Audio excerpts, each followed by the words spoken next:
Let's start.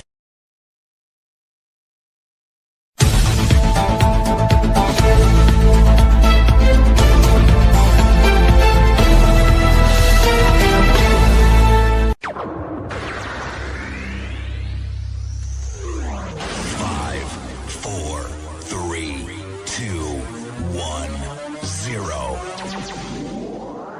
Let's start. Good evening and welcome to the Nighttime Heat, right on Prime FM 105.5. Today's Monday, a very new, brand new week, let me put it that way. And of course, this is the first edition in the week. And of course, we are here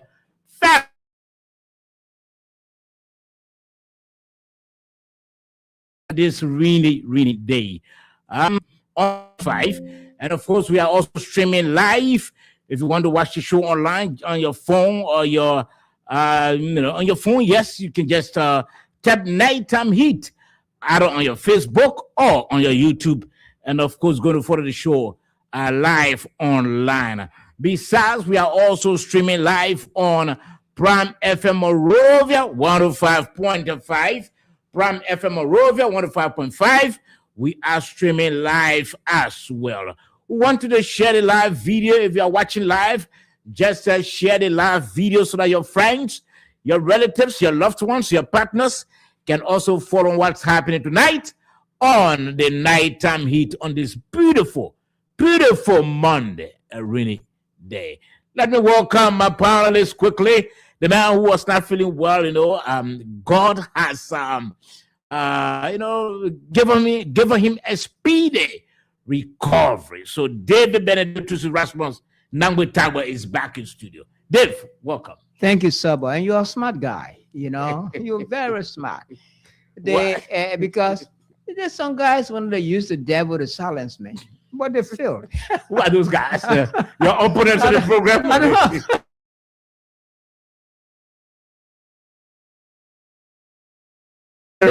Don't come put me in trouble. I want to say all of them. I beg you, don't put me in trouble. Well, it's good that you are back. It's good I'm back. Yeah.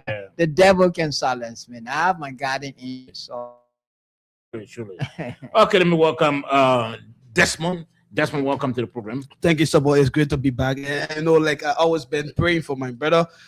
David Tagwa is back, which I'm very grateful for. Obviously, I know David has no reason to attribute his illness to me anyways, but it's great to have them. And he was one of those that I prayed for so far during my Sunday service. Oh wow. Yeah, so I believe that God has definitely answered that prayer point. Thank you, Desmond. Yeah, so it's great to be back. It's great to have our people. But don't forget my suya also prayed for me when you didn't marry to this woman. You want us to rest already this discussion? No, you don't have to rest already. She's just a girlfriend. Yeah, but I said she prayed for me. So what does that have to do with it? The other day you're calling her your wife. No. She's not your wife. She will be my wife. How soon? That one not your business.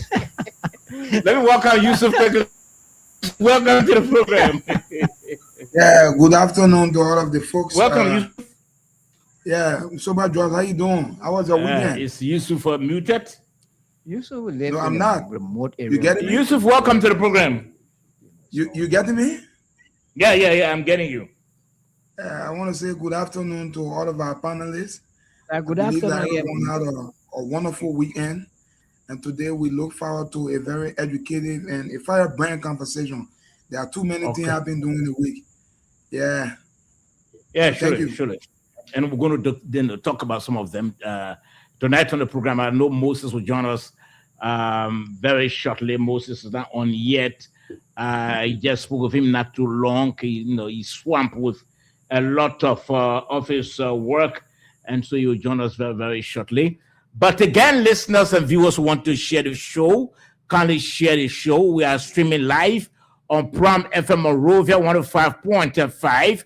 This is your only unboring talk show. You watch the show, you listen to the show, you enjoy it from the beginning to the end of it. We are also streaming live on our Nighttime Heat page, the Nighttime Heat Facebook page. Just type a Nighttime Heat either on your Facebook page or your YouTube channel, Tap Nighttime Heat, and of course, you're going to watch the show. Well, let me just acquaint you of what is coming up tonight. You know, our president recently, a few days ago, returned, and of course, you know, he held some tete-a-tete with the Guinean president.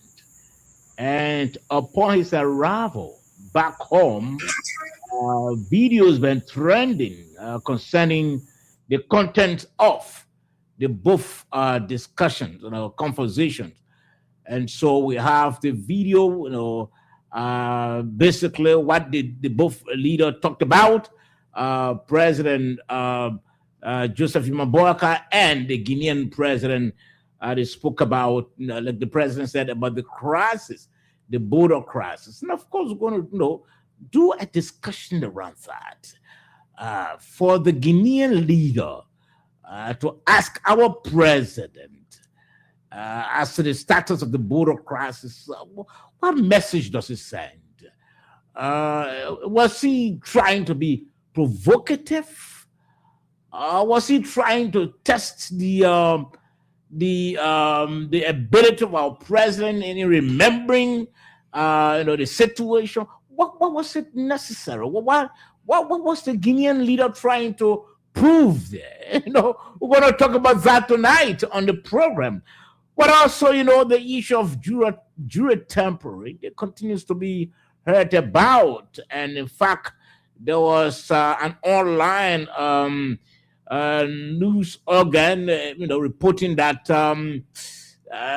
prosecution have filed a complaint against the jurors. But I tried making, my rounds, calling some higher ups in the government prosecution team, or on the government prosecution team, and I understand that has not yet happened, but maybe that could be. We're going to talk about that today as well. The Minister of Education, and of course, we'll have the video we're going to play. She has introduced, she said, well, teachers moving forward will begin to be licensed. I don't know what is sparking that, Is it part of effort to clean, the teaching profession, or what is it? Trying to weed out quacks, or we're going to talk about that tonight as well. I don't know how my panelists see that. Also, going to talk about that as well. Well, over the weekend, the speaker, Richard Nangbe Cohn, my own good crew brother, but anyway, he has labeled himself as the regime speaker. Well, he said, over the weekend, he was able to report to his district about what he has done since his ascendancy, what he has spent, and some of the development initiatives. But then at that gathering, what did he do also? Well, he officially introduced, in another word, his wife, to the district. I don't know what was the significance of that, but he said the rumors have been, going around about the relationship he has with Mandela Cooper, and so he thought it prudent to have. But we're going to talk about that. I don't know whether that was quite necessary or significant, or whether that should have formed part of his report to the district. Well, we're going to talk about that tonight. We're going to talk about that. Now, the deputy speaker also was seen and heard at the program, drumming the need for peace, drumming the need for party partisans or government officials or people who are in the government, serving the government, to begin putting their windshields down. You said, well, There'll be that time. I'm going to play that video and you're going to listen to him for yourself. He said, well, there'll be a time we'll still have to go to the people. Let's not abandon the. Now, what's the message then? Is he insinuating? Is Thomas Fowler insinuating that the party officials have abandoned the electorate? What was he trying to say? And what really triggered his? Is that an advice that he was trying to give the Unity Party partisans, or is he hearing something in the public about some abandonment by the party? What if maybe the party has abandoned itself in the Liberian people, and so he thought to run ahead of that? But we're going to talk about that tonight as well on the program. Now, let me just welcome each and every one of you. Your introductory remarks, David Benedictus Rasmus Namwitagwe. Yes, Saba, thank you very much. And it's good that my health has been restored. Yeah, we are happy. Thank God that I'm back on the shore. And if you ask him what's on my mind, you see what you ask him in Saba? Yes, what's on my mind? Just quite recently, I listened to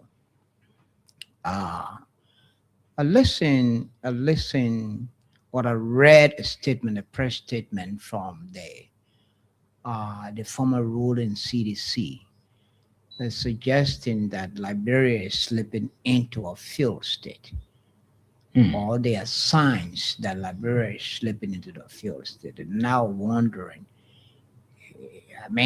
how can one of the most powerful political parties, the main opposition party in the country, liken Liberia to a failed state?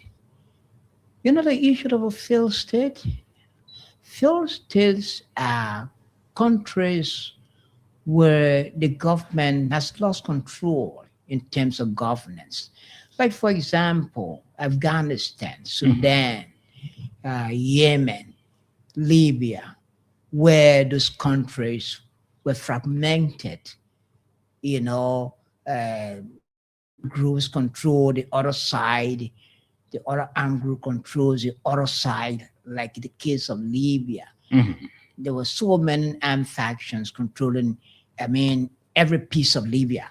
Similarly in Sudan, where the government, fight to stamp its authority nationwide. And this government's failed because of the strength and force of these belligerent forces or insurgents, like in the case of Libya, Sudan, and other places. Those countries are considered failed states, but likening Liberia to a failed state is far from reality. Far from reality, because Liberia, we don't have any faction holding onto Maryland or holding onto Sinai, say that this is. So that's your interpretation of failed state. Yeah, that's my. Okay, that's the interpretation. Not mine. Let's know the way you are interpreting it. Another member that interpret it like that. But Desmond, what's been on your mind before coming up here? So there are lots of things that have been trending. There are lots of things that need, that need to be discussed. And as part of those things, like he talked about the recent press, conference that was heard by the CDC. There are a few things to point to. Am you in an open democracy like Liberia is being considered as a democratic state? In a state of such nature, you need to always, the government needs to take key attention for some of the red flags that are being raised or that will be raised by their hard critics. They may sometimes disagree with the people in the public, or you may sometimes disagree with the criticism in the public, but what matters most is for the government to take a break, to say, look, hey, can we take a review of all of those things, even if you see them as allegations? Can we take a review of those allegations leveled against our administration? Can we make a pause to see as to whether we are proceeding rightly, let's take a review of our own governance. When a government that is positioned to apply these steps, that does not only show how responsible that government is, it also demonstrates to what extent the government is tolerant to incorporate recommendations, suggestions, by opposition critics. Are you speaking in line with what Taba just said? No, I take serious exception to that. This is my exception. My exception to what my colleague said is that I don't want to dive into how they describe the state, whether it's a failed state or whatever, but I think there are grave allegations. There are major substances in the release of the CDC. And what are those major substances? Now, they mentioned about one of the key things that they said in that release, of which that grabbed my attention, is the issue about juror temporary. Mamesi Kaba, who delivered a press statement on behalf of the party, mentioned in her statement, though she spoke definitively when she accused the managing director of the FPRC that he was, linked to alleged juror temporary of over 270,000. But what the fact that remains, or the fact that has been established from her allegation, is the court, the same criminal court that heard the case, is the same criminal court that will be inviting. I was reading just one of the local media outlets reporting that the court will be inviting or be citing all jurors for a conference, including the court securities personnel. You got out that. Okay. Yes, I was. Or you can put it. I will talk about that now. Let me hold you there. Moses, welcome to the program tonight. Thank you, Saba. Let me say hi to my colleagues in studio. It's a pleasure to be back. Thanks for the opportunity. Okay. Let's welcome Yusuf. Yusuf, what's on your mind before coming up tonight? What's on your mind? I know we got a couple of things to talk about, but personally, what's on your mind? Thank you again. Actually, what is on my mind is I had a key interest in what the deputy speaker said a few days ago. He just validated some of our points we made on the social media here. So I'll be we'll talk about that. Yeah, we'll talk about that. That's already, it's part of our agenda. We'll talk about that tonight. Moses, do you have anything trending on your mind? Yes, a lot of things pop up on my mind, but they are already on our talking point for tonight. But let me just speak to the hypocrisy of the Unity Party. I said the hypocrisy of the Unity Party. This administration is not above reproach. A very corrupt government. If the government cannot muster the courage to tell the people of Liberia how the project in Lofa is being funded, how that project was initiated, over $6 million of the people's money used without legislative process. If the government cannot tell us how that happened, then what moral courage, what moral standing, what is the moral rectitude that the Bouaka administration has to tell Samia Toure that he's corrupt? What is the moral standing that this administration has to tell other people of the we administration that they are corrupt? If you are going in the legal profession, it's up instead of that people comes to equity must come with clean hands. The double standard, the hypocrisy, very corrupt government. And they're talking about saying they're going after. Look, don't get me wrong. I Moses Seni want to see everybody held accountable. I want to see accountability in the public sector. However, those who are prosecuting people on the basis of dishonesty, they themselves need to hold themselves accountable. And that is what Mr. Bouaka, that is what his people have failed to do. Okay. They are hypocrites. Yes. All right, Moses, thank you. I think you spoke your mind. Let me say this before I can introduce the first discussion. And what is on my mind is just about making our listeners and viewers to understand that this program is not intended was not designed to denigrate or maybe to promote the negatives against the government. Also, it was not designed to promote the negatives against the opposition. Our being here basically is to use this platform to elevate the positives, to elevate what is of interest to the people of Liberia. Our being here on this platform is also to create the space, the balance in the air in the nighttime space, because we see a couple of nighttime shows, they are just not balanced. You know, you listen to the presenter. You know, he comes on and he spews what he can, and you know, at the end of the day, he closes the show. We are here to create the balance. Whether you are opposition, you are non-position, you are in position, this nighttime heat is for you. I think that's what's running on my mind. So viewers, kindly share the show. We are streaming live on Prime FM, Monrovia 105.5. We are also streaming live on our Facebook and our YouTube channel. Just tap Nighttime Heat. You're going to watch the show online. And of course, you're going to relish the show as well.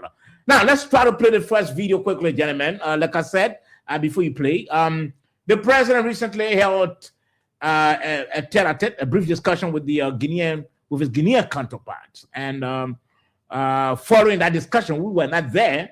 The president returned home and made that revelation. We saw videos trending about the discussions they held, the two leaders.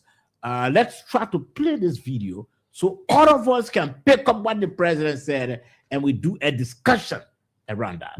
Fortunately, the president of Guinea and myself have been sharing citizen this morning, and we've been speaking very well. In fact, the first question he asked me, how's the border situation? And I told him things are getting under control.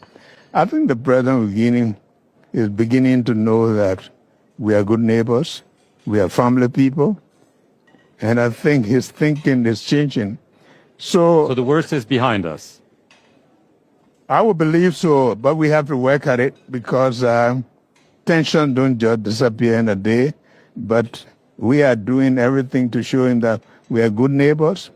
We've been working together for years, and we can continue to do that. So you trust Mamadi Doumbouya? Mamadi Doumbouya and I talked today, and I called him my nephew, and I said, today I'll be seeing him. And he said, the doors are open. All right, so gentlemen, that's the president of the Republic of Liberia, Ambassador Joseph Yumaboka, telling us about the discussion he held with the Guinean leader, Doumbouya. Now, for Doumbouya to ask, and that's the main point.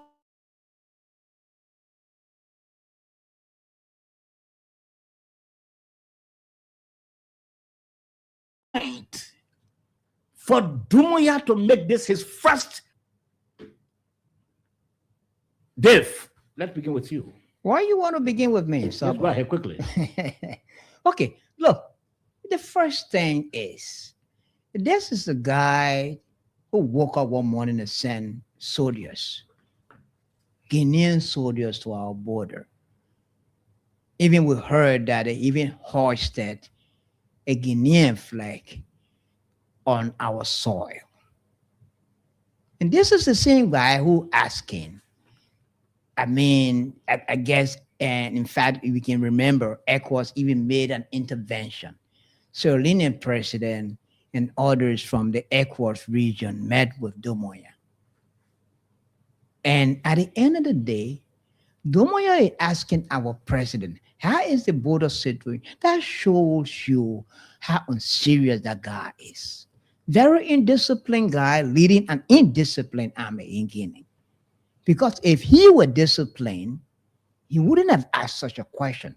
Because the first thing is that You send your soldiers. You say we saw Liberia encroach on your land, so you came for it. You deploy your men, and the noise was all over the place. You should be well informed, because you control your men at the border. Now you're asking our president, how is the situation at the border? No, that was Does it- no. does it Because sound- I'll come in. does it That was- sound so like a we're serious trying person? we're trying to figure out here that why did he ask that question?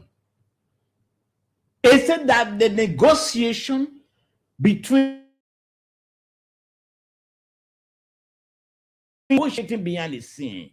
Is it that there's absolutely no negotiation ongoing? No, it's For a president of the country, a country that is that occupied part of another country's land, for him to ask, what is the situation at the border? And that's the question we're trying to answer here. Does it mean that way that there's absolutely no negotiation ongoing? Negotiation is going on. But then why would the Guinean president not know? Because he's absent-minded. Okay, let me hold you there. Let me He's hold you there. absent-minded. Let me hold you there. Let me He hold you asked there. the question because he's Let absent-minded. me hold you there. Desmond. So, for me, I'm gonna be very as honest as the Omar in the market, because this things we're talking about, everything surrounds our sovereignty as a nation. The president, for the president to have announced that Guinean president Mamadou Doumbouya and he had a conversation, and the first question that Doumbouya asked our president was that how is the border situation? I saw that.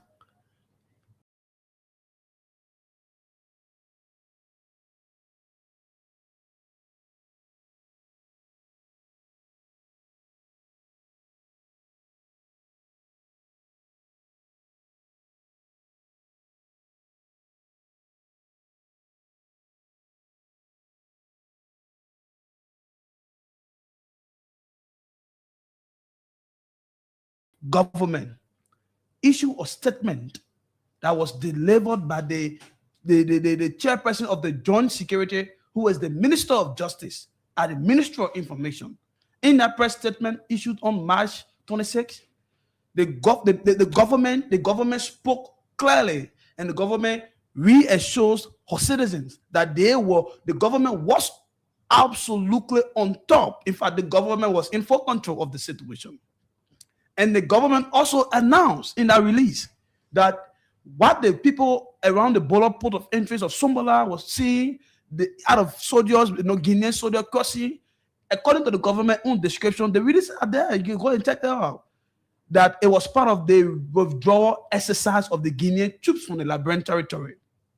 Today, since March 2026, where are we now? We are in May. It is pretty close, over a month plus. And the Guinean president still asking our president that why are we over the border? And the president they're telling that, oh, we are making progress. Which progress? Which progress? This is that is why I said those he didn't say. He said the situation is still tense.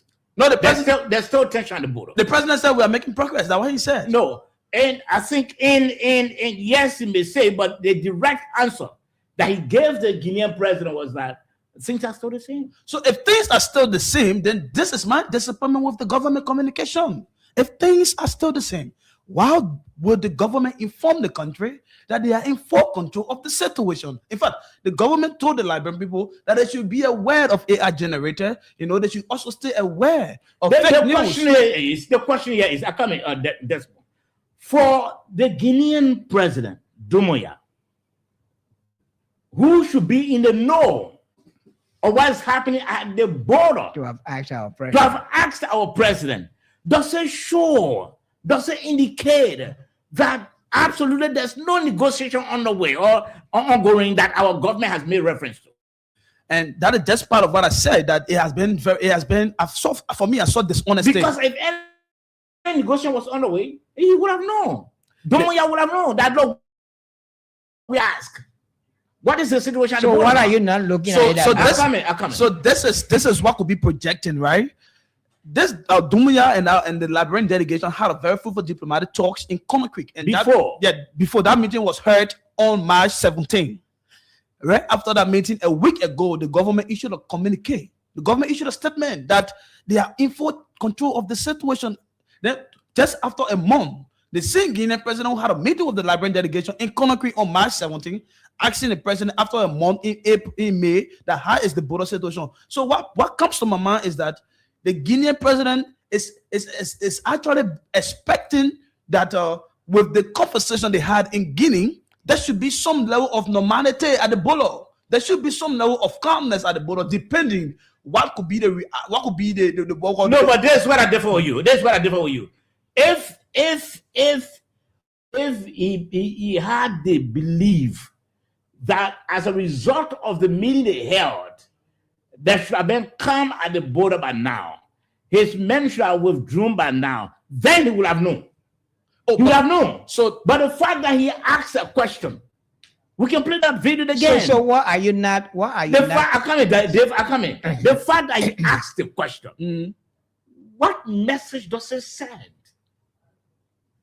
In the layman mind, but there's no discussion on the way, because if there were any meeting taking place and Liberian delegation meeting, Guinean delegation, he would have known. So why? If there's any meeting taking place here, no meeting. I come in. That a Guinean delegation has come to our country, discussing with the Liberian delegation, our president will know. Meeting took place. So for him, no, we are not talking about the previous meeting. Okay. The fact that he has asked the question. Was it also bad? So, but let me ask you this question.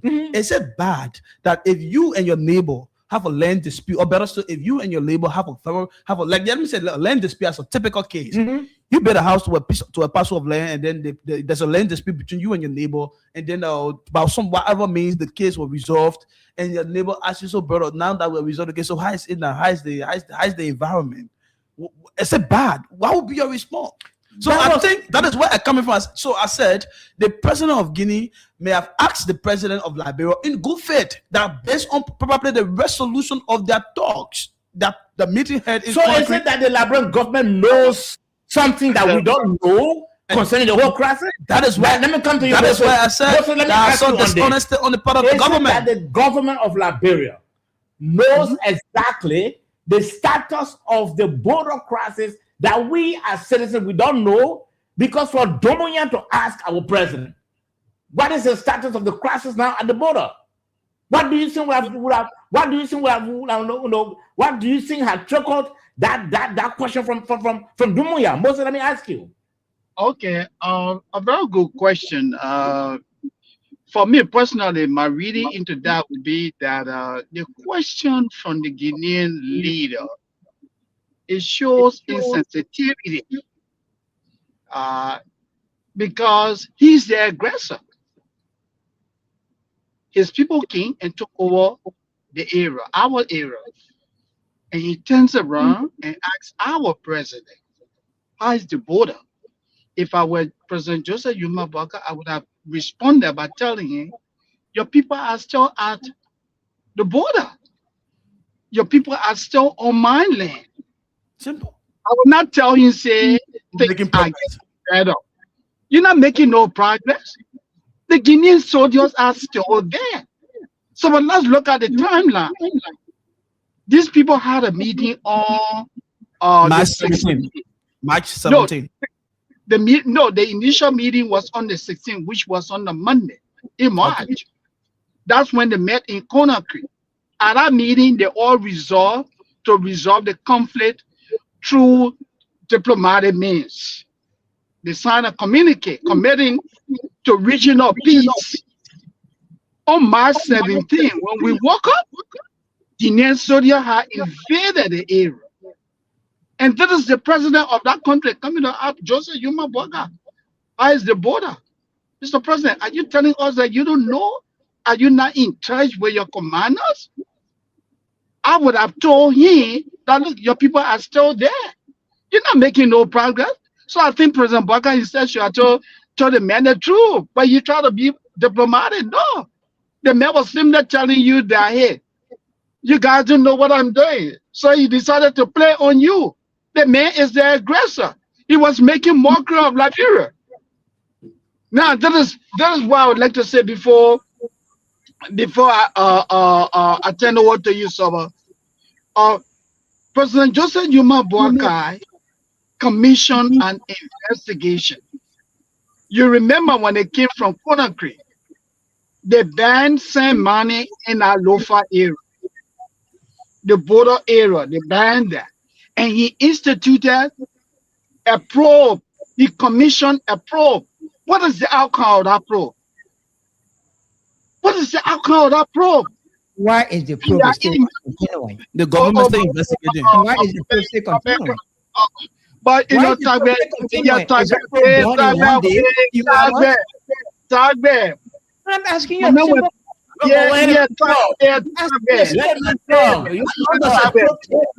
day, 2 days. The message speak. All the time you come across as annoying, disruptive. This is absolutely unprofessional. You know, so I'm saying to you, you do not need to take 2 months.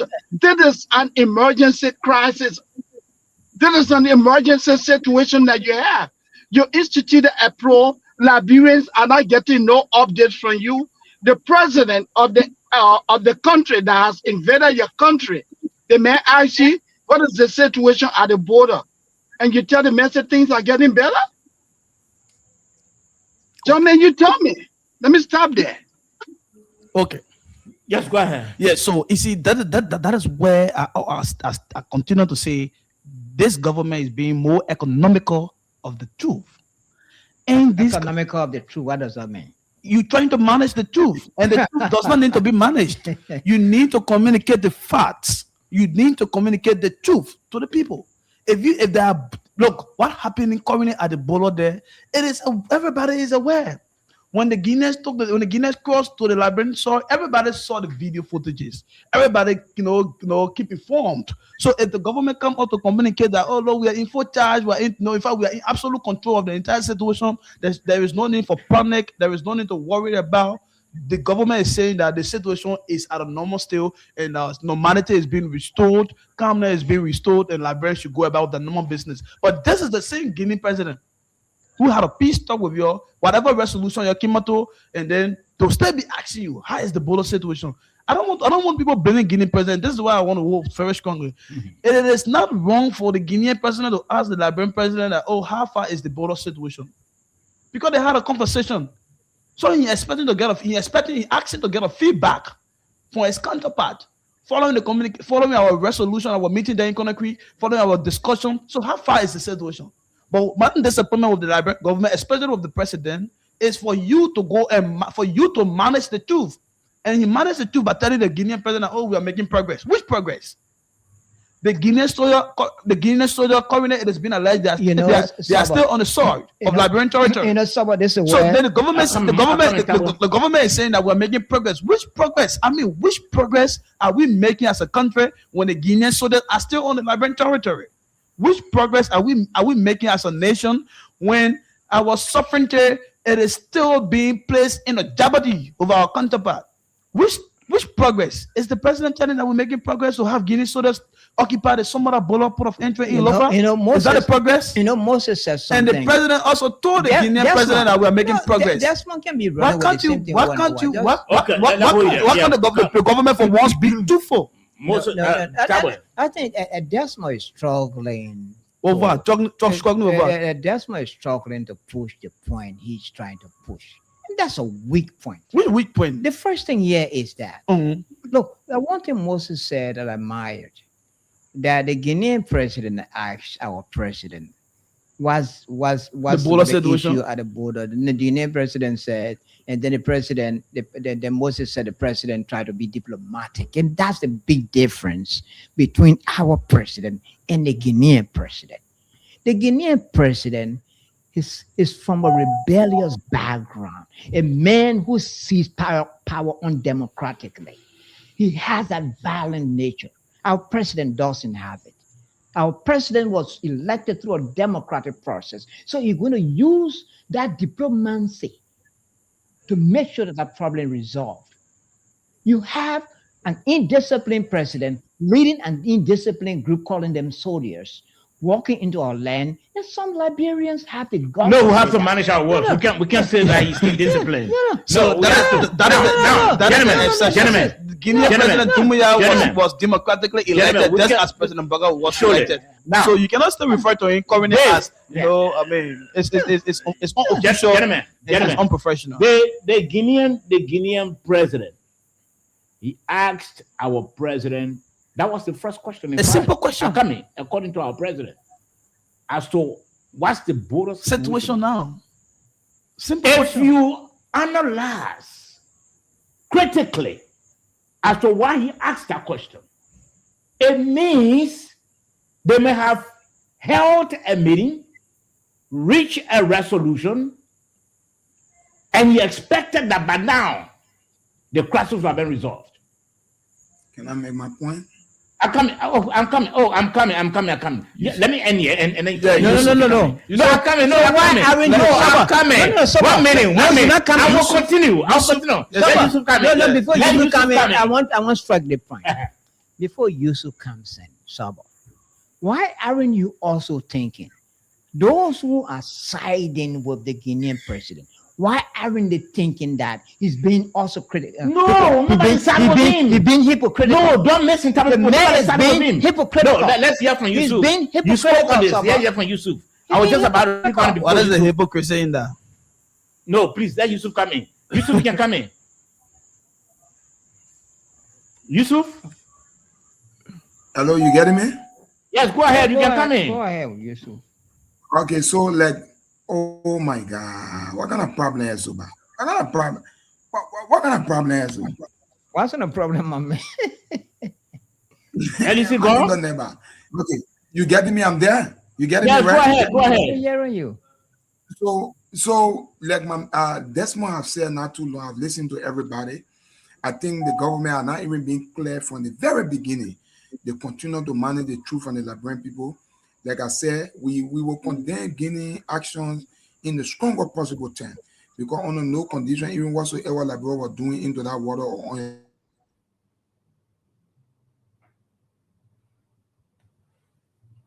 Yusuf?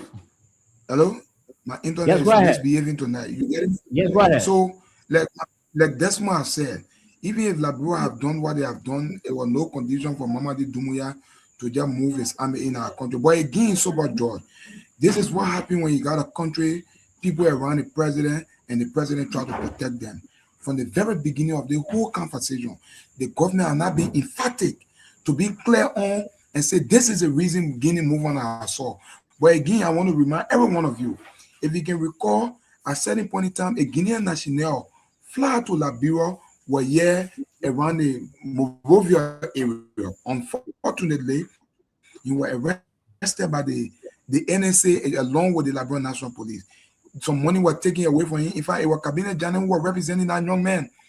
Mamadi Doumbouya owner requested for that man at the Monrovia Central Prison, and the man was turned over in bed to the Guinean government.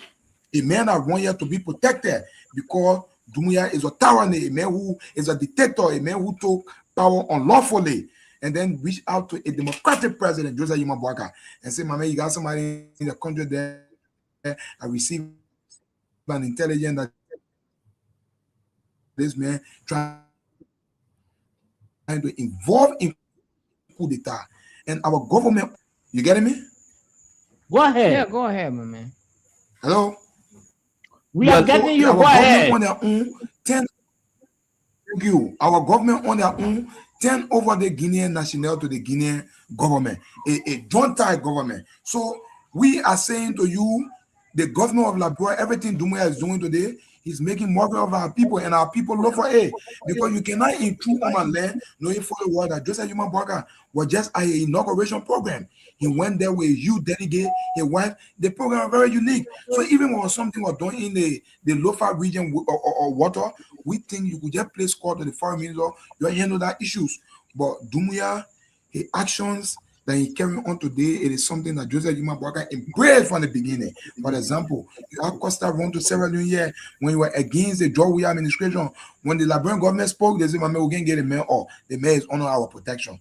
But with Liberia, what did we do? We turn over somebody that run to our country for refuge and turn it over to a joint tie, a dictator. So the man got no respect for us. Look at the man saying that in the conference asking our president, how is the border situation? Okay. Our president. Okay. They won't ask it. So I made my point. Okay. Yes, so but let me just make the 30, Yeah, I want to the come 30 quick. seconds. So this is where I need everybody to see this from a very clear perspective, right? In diplomacy, whenever our leaders go for the international conferences, summit, whatever it is, there is something they call silent conversation. The silent conversations are those conversations that are not part of, or better still, that were not projected in that identical conference for which they were invited. But when leaders meet, they are expected to have this kind of silent conversations. Some of these silent conversations generate into deals, generate into MOUs that later transform into contracts. So I continue to say, it was never today, and it will never be wrong for a president of a republic to ask another president for another republic, given the fact that they had a border situation, to ask his counterpart, how is the situation now? America is similar with a land dispute with a neighbor. If there's a land dispute with a neighbor, and then your neighbor, for whatever way the case will resolve, and your neighbor say, "Oh yeah, or Yusuf, man, so how is the land issue now? They will resolve it." It's a bad no. But let's look at the response from the question being asked. That is where you come in. Our president on a silent conversation, Guinean president asking from the depth of his heart, how is the Bolo situation, Mr. President? And you take him serious? Excuse me. And you take him serious? The man asking that question. You take him serious? Mr. President, why should we take him serious? That's more our Mr. President, he was elected. He's a president. He's a president. And you taking it serious? For another republic, just as we have Joseph Burger as asking president. such a baseless question, you taking it serious? One way or the other, I will agree with this one. It is you being unfair to your own country. No, president. No, let me set It's unfair. Let me set this disclaimer very clear. I am not in any way today or tomorrow supporting Guinean government intrusion or encroachment on Liberian territory. I am not and will never support anything of such. But we must not also lose sight Okay, of the fact. Let me learn. So the thing is, Guinean president asked our president for the depth of concern. You've been repetitive, my man. Yes, but you keep saying over and over. As you take interest in distracting, I will continue to sound repetitious until you exercise restraint. So this is the thing. The president, you laughing someone. Yeah, man, let me say for a while. We're praying ready to come out and show. Let me give you the time. Let me talk. No, actually, Yusuf says something, and look, I agree with Yusuf, and this is where one of the problems I have with the government. You see, for me, I've always told I don't know how to lie. Yeah. I don't know how to lie. Mm-hmm. When I see white, I call it white. I see black, I call it black. This is one of the failures of the government. Good. What is it? To have turned over a person who came to your country, who ran to your country for safety, to have turned him to such a government. Oh, you start with Jusu? That's what I'm saying. Yusuf. But have you followed that report too? I'm standing with Yusuf. I agree with him. It's one of the blunders the government made. Now, gentlemen, let us not go off tangent. No. I totally agree with that. Let's not go off tangent. I was giving some pickup in conversation. Yusuf, 1 minute. 1 minute. I was in speech when Yusuf came in. Like I said, we are not basically trying to peddle any negative narratives of our own government. Never will we be. We are not trying to be a hazard of our own country. No. But the point of the matter is, for the Guinean president to ask our leader, number one, it means hypocrisy. No, that's not hypocrisy. I'm not. You don't have to put words in the man's mouth. I'm not going to follow what you said. It means there was a meeting held, and a number of items or agreements were reached, or a resolution was signed, that both parties would have done ABC to have ended the crisis. And apparently, the president of Guinea believes that maybe that has been done. So he doesn't know whether his men are still at the border or not. So he asks the question, how is the border crisis? The second thing that this shows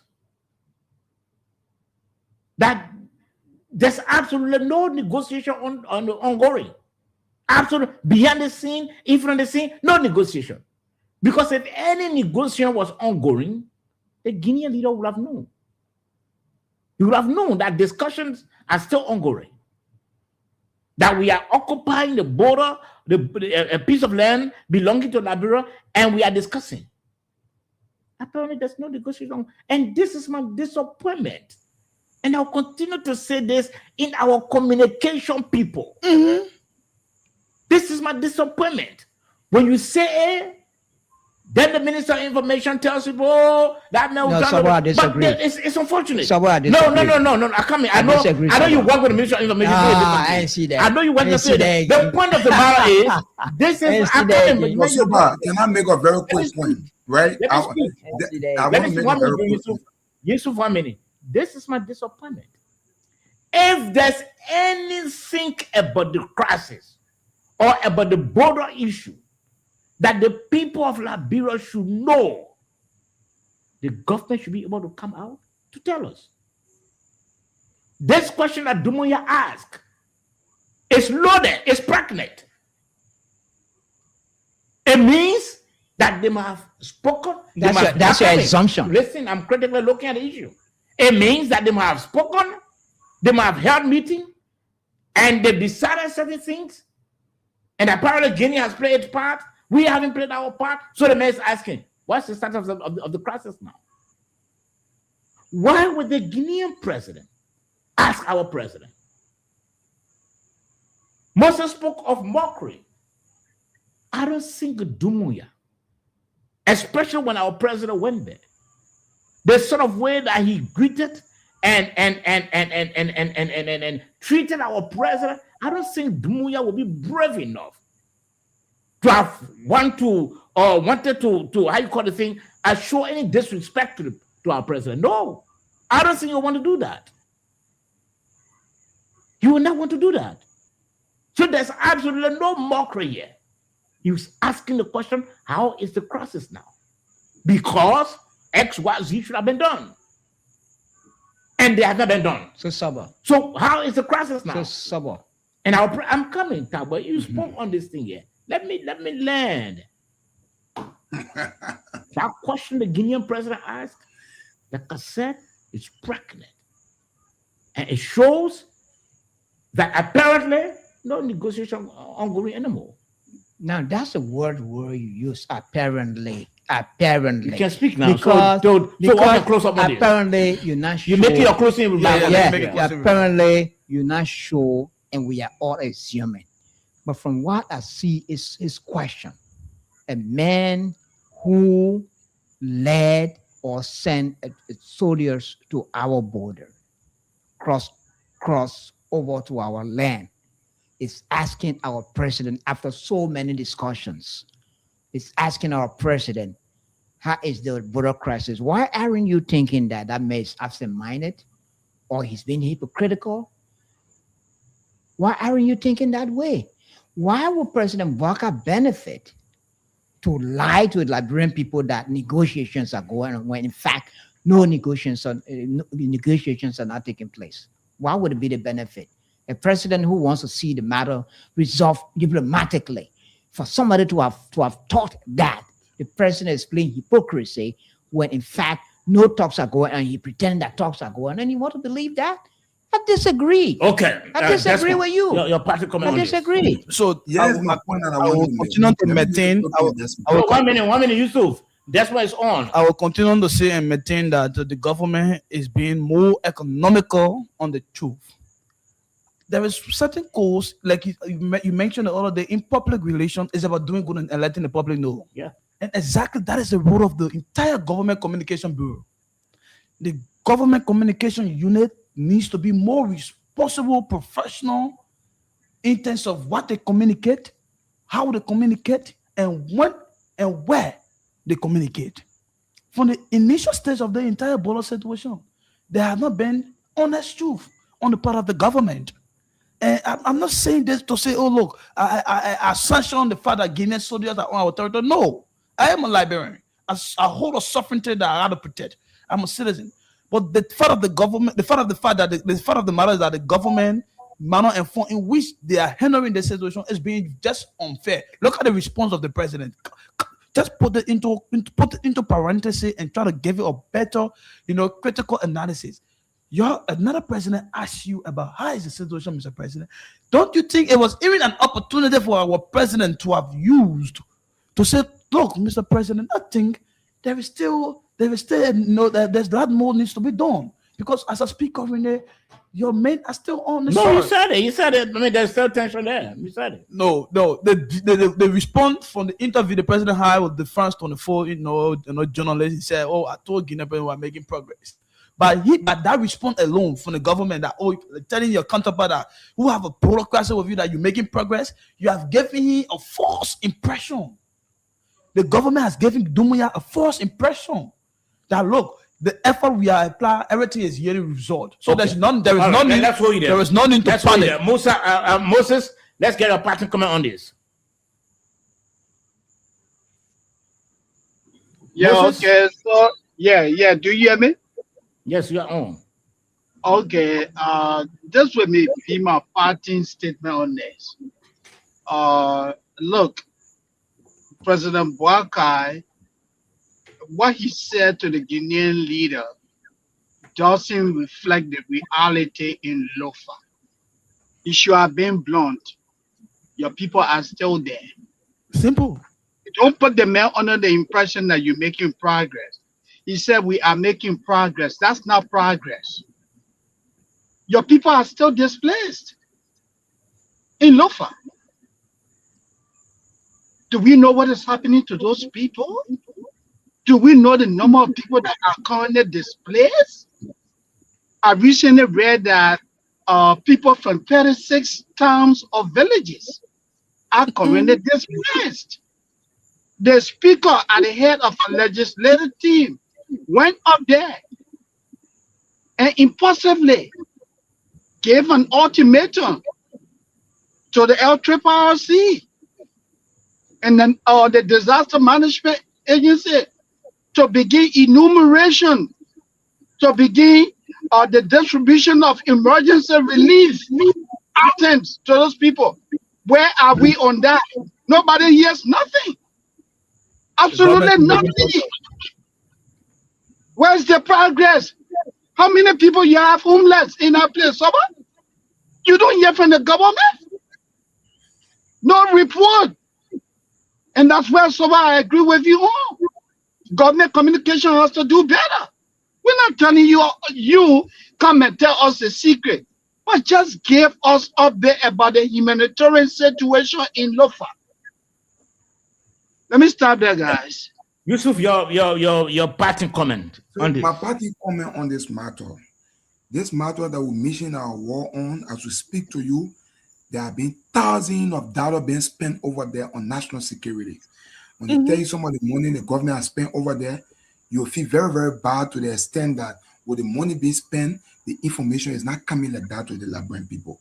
That Desmond has said something, and I reason with him.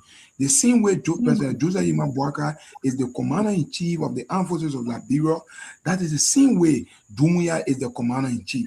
So if Doumbouya asking our president, how is the border situation? I believe in my mind there were conversations held. But while it is true that there were conversations held, our government now want to be emphatic and clear the communication out of the government, telling all what is happening over there. So at the end of the day, the president is won't be missing the war. But I believe, Soba, if this thing come off for true, you will get to understand maybe it is somebody around the president that stirred the whole thing up and the president trying to protect them. This is what I think about the whole matter. So I rest my case. Okay, you're listening to the Nighttime Heat, rated on Prime FM 105.5. We are streaming live on Prime FM Monrovia 105.5. We are also streaming live on our Facebook and our YouTube channel. Just type a Nighttime Heat. You're going to follow the show online as well. Well, gentlemen, we want to share the viewers want to share the live video. Kindly share the live video so that your friends, your relatives, your loved ones, your partners can also follow what's happening tonight on the program. We also have discussion about what is jury tampering taking center stage in the economic sabotage case. We're going to talk about that in a moment from now. Teachers licensing spark debates. In Street Corners, we're talking about why did the Ministry of Education, why did they come up to talk about teachers being licensed? We're going to talk about that tonight. Also, the Speaker of the House of Representatives over the weekend, he went to his district, and of course, he went to report to the people of his district about some of the good things he has done, about some of the challenges he faced, about some of the lapses as well. But then in that meeting, he said, well, I need to also tell you as to who is my new wife now, my new wife. I know you've been hearing about this thing, it's been rumors, but she's my Dana Cooper. And he officially introduced his wife. We're going to talk about that as well. Well, gentlemen, and I'll begin with you, Desmond, on this one. You are a coach regularly. The issue with this whole jury tampering thing, gentlemen, it continues to make rounds on social media, mainstream media as well. Since the verdict was handed down by the jurors, there has been this accusation. In fact, the CDC last week accused the managing director of the laboratory, of LPRC, of being behind, this issue of jury tampering. So that's been a major, talking points now in Street Corners and on mainstream media and social media. What do you think? You always around the court. What do you think that is taking center stage? Why can't we just escape this whole jury tampering thing and move into maybe another case, or maybe if the prosecution wants to file an action for a review of the entire case, we'll go into that. I listened to you from the initial stage. He said, though it is unconfirmed that this whole thing about, because the court is situated in a place where the court does not go about looking for cases every day. You must be somebody. There must be a complaining party. Mm-hmm. So the first thing is, I've been making some research since this afternoon to know into the whole alleged jury tampering thing. Who is the complaining party? And I must be truthful. I have not been able to gather any facts as to who is the complaining party. Could they be the prosecution or the defendant? But there is one thing we need to establish, and that is the government first and foremost said that the verdict that came from the court, it is a testament to the reform of our judicial system. This government also announced that the verdict that was handed down by the court, it is a clear manifestation that our entire justice system, it is rapidly improving under the Joseph Numa-Braga administration. But this is the contradiction.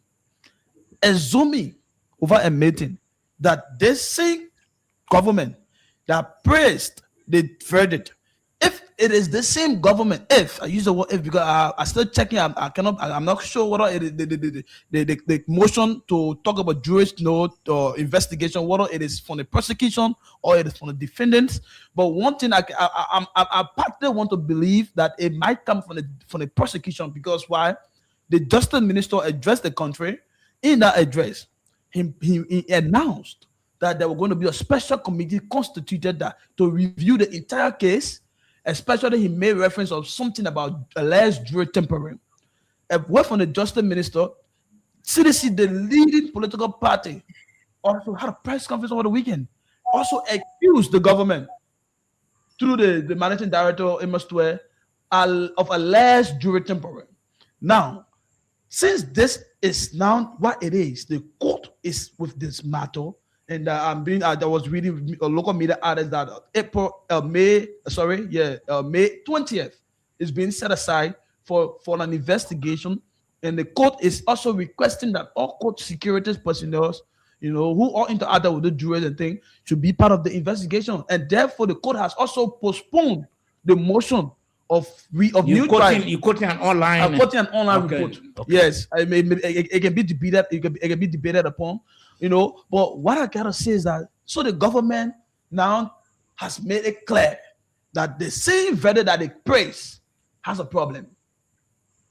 So if this verdict, assuming without admitting that this verdict, if it is established and confirmed that jurors were tampered with, then I would say that the government did not do well with the case. Okay, let's take it from this angle, and let me begin with you, Tabwe, on this. The government has not, through the prosecution that I know of, the government has not filed any complaint alleging jury tampering. I have not seen that. In fact, I was just in conversation with a high co-member on the prosecution team. Now, but last week, the main opposition political party, the CDC, made an accusation against Mr. Amos Tuwe that the issue of jury tampering, Amos Tuwe is linked to that. And they put a figure of over 270,000. Now, Amos, in his reaction, he said the CDC was bereft of any ideas of propaganda. And he said the issue needs to be investigated. Now, granted that the prosecution has not made any complaint regarding that, about jury tampering, but the issue now evolving between Tuwe, Amos, and the CDC, do you think the issue of jury tampering should be a matter of urgency? The investigation of jury tampering should be a matter of urgency. It shouldn't be. The first thing is that the government has already said that, I mean, the court has already done with the case. Samuel Tuwe is freed of all charges. And that speaks to the fact that the justice system now... That's not the court, the jury. The jury. Yeah. The jury has freed Samuel Tuwe of all charges. Mm-hmm. And the government too has boasted that in such a high-profile case, Mm-hmm. if such a high-profile opposition politician can be exonerated, you know, that shows some signs that the justice system, I mean, you know, has become independent. If you see that, it has restored public confidence. Mm-hmm. Public confidence has been restored in our justice system, because it would have been impossible had there been other governments, not necessarily the CDC past government or the Ellen justice, but in other countries and other governments, where a high-profile opposition politician to have walked free of such many of all those charges. In fact, even down to the opposition, the opposition itself, it's found it difficult to believe that. That means that has restored public confidence in the justice system, regarding whatever allegation coming from the CDC or whoever, regarding Amos Tuwe of the APRC accusing him of jury tampering. I don't know who is the complainant. Is it the CDC that is complaining Samuel Tuwe now? Amos Tuwe. The CDC. Is it the CDC that is complaining Amos Tuwe? And if the CDC is making such a wild allegation, it doesn't have the. So the allegation should be made and nothing done about it? No, the allegation should be made. So the government, it left with the government to take a decision. But as far as I'm concerned, if you make such an allegation, in which of the jury you're talking about? The one that just cleared Samuel Tuwe? Mm-hmm. Is it the one that Amos Tuwe bribed or attempted to bribe? If Amos Tuwe attempted that, or did attempt to bribe that jury, how come Samuel Tuwe was free? If it were the case, how come you went free? So it's not a matter of accusing. It's a matter of your accusation being accompanied. So then why it shouldn't be a matter of urgency then? Well, it shouldn't be a matter of urgency, because it's an allegation made void of pieces, any shred of evidence. Moses, the case, the economic sabotage case, is a high-profile case. Definitely. Jury brought down their verdict. and exonerated Samuel Tuer. No complaint yet from prosecution that we know of about jury tampering. But complaint came from the main opposition, CDC, accusing a hardcore member of the ruling establishment of being behind jury tampering or attempted jury tampering. Now, Moses, with the interest, the stake in this case, don't you think the issue of jury tampering that the CDC made a reference to, the investigation concerning that should be a matter of urgency? Let's hear from you. Of course, it should be a matter of urgency, because this has to do with the integrity of the court. So the court has to take a closer look at its records to find out whether there's something that went wrong or not. And again, on a personal level, I think the managing director of the OPRC should also be running to court, because this integrity has been brought into question. So you need to press charges to make sure that, whoever that made this claim, that person is held liable if he didn't do that. Now, when the jury ruled, the Liberian government, through the Ministry of Justice, came out publicly and said, as far as they are concerned, justice was served. They succeeded. Even my brother David Tagba, who is here, I said that. Tagba said that, hey, this shows that the rule of law is working in Liberia.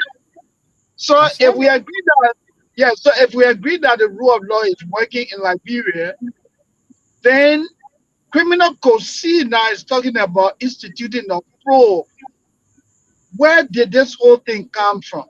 Is the court acting based on the allegation from the CDC, or is the court concerned about how Samuel Tuer was acquitted?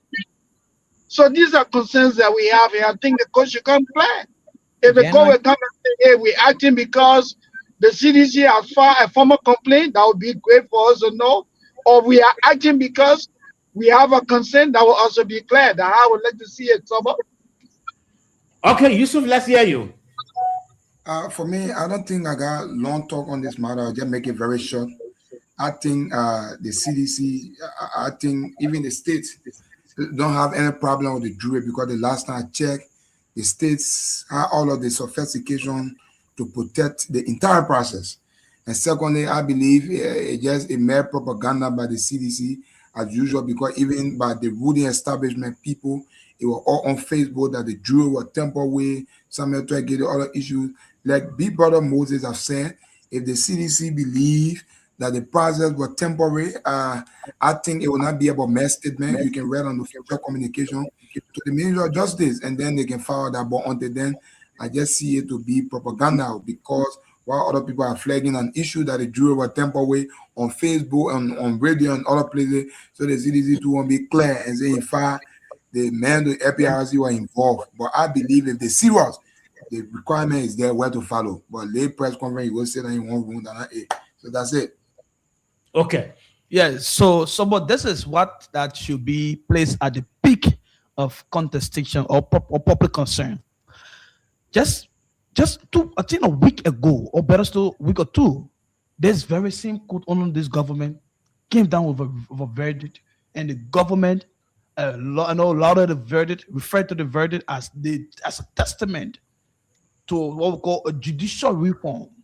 They describe the verdict as a manifestation to a justice that does not only seek rich, but a justice that serves for everybody, regardless of who involved. But now, if the same verdict is now being questioned, regarding out of wanting to investigate jurors, it is as equal as questioning the verdict of the. So who questioned a juror? Is it the government? Is it the prosecution? Or is it the CDC? That which we are yet to establish. But one thing that is established as a fact is this same court that came down with the verdict, of which the government allowed it, and this is the same court that is about to investigate the jurors. So now, what could we be thinking? No, no. Do you have any facts that the court is about to investigate the jurors?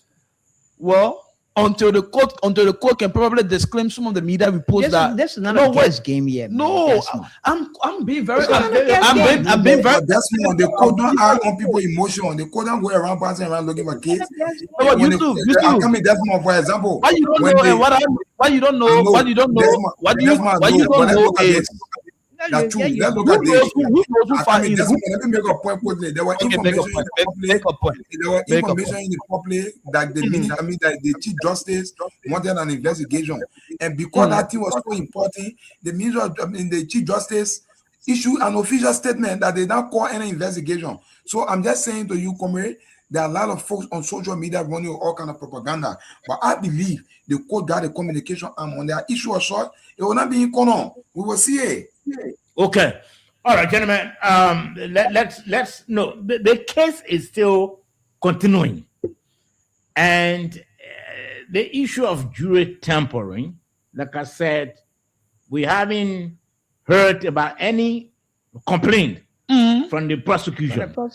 What is happening currently is CDC making accusation against Amos Twe. Let's see how it plays out. If the prosecution will file any complaint against the jurors, it will come public. And we'll discuss that. And so let's move on. But sometimes I hope we don't forget that the court does not operate in the press.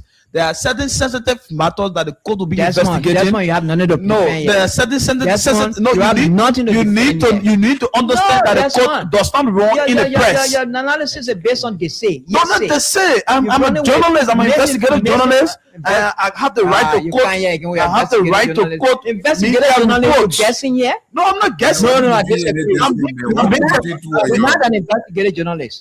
No, I disagree.